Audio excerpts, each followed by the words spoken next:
हम लोग पहले दिन से कह रहे हैं कि बीजेपी का मकसद एक तरफ तो अरविंद केजरीवाल को प्रताड़ित करना है, जेल में रखना है, दूसरी तरफ भारतीय जनता पार्टी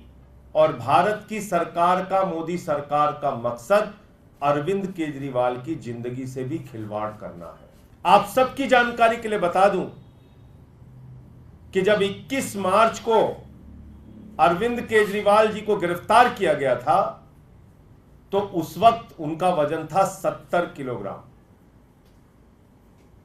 और आज की तारीख में उनका वजन 8.5 किलो गिरकर 81.5 रह गया है, 61.5 रह गया है, जिसका कारण पता नहीं, जिसकी वजह मालूम नहीं, जिसकी कोई जांच नहीं हो पा रही है गंभीरता से, जिससे पता चल सके इतना वजन कम कैसे हुआ। 8.5 किलो वजन कम होना और उसकी वजह पता न चलना, ये कई गंभीर बीमारियों के संकेत होते हैं। इस दौरान जब से वो जेल में है, लगभग 5 बार ऐसा हुआ है जब रात में उनका शुगर अचानक डाउन हुआ और वो 50 से भी कम गया, 50 से भी कम गया शुगर लेवल। और आप जानते हैं कि शुगर बढ़ना तो एक बार आप कंट्रोल कर सकते हैं, अगर शुगर आपका लगातार गिर रहा है और अचानक ऐसे गिर रहा है, सोते समय गिर रहा है,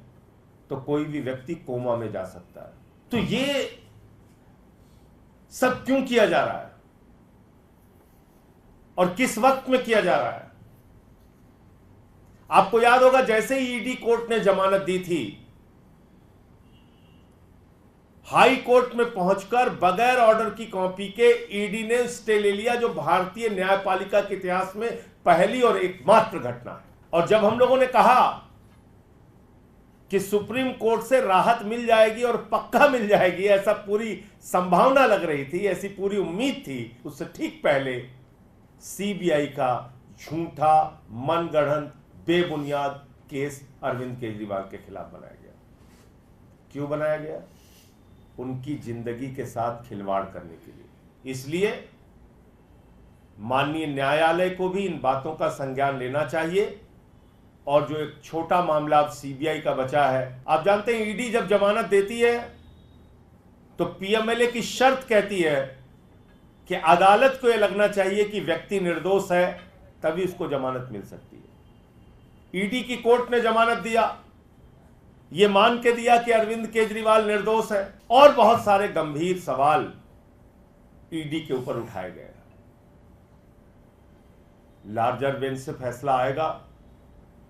और मुझे पूरी उम्मीद है कि जिस तरह से पीएमएलए का और ईडी का दुरुपयोग सिर्फ और सिर्फ राजनीतिक विरोधियों को गिरफ्तार करने और प्रताड़ित करने के लिए किया जा रहा है, उस पर माननीय सर्वोच्च न्यायालय की जो बड़ी बेंच है, जो गठित होनी है, वो निश्चित रूप से रोक लगाएगी और कोई एक फैसला देगी। लेकिन जो केजरीवाल के स्वास्थ्य की हालत है,